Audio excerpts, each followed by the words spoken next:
сиди, сынок, сиди. Дай тебе Бог здоровья, я пошла.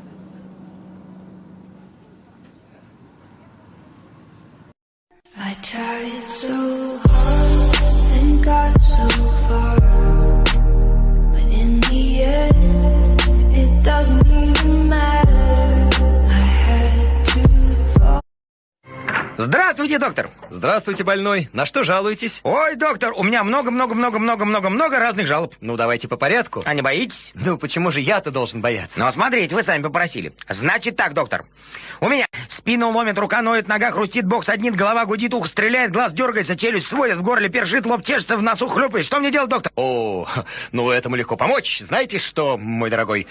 Повернитесь, дверь откройте, сразу прямо вниз налево, там направо коридором, там 3 двери, вам вторую. После прямо вниз на лифте, вверх пешочком из подъезда. Выходите и потом куда хотите и подальше от больницы. Все понятно? Да, спасибо.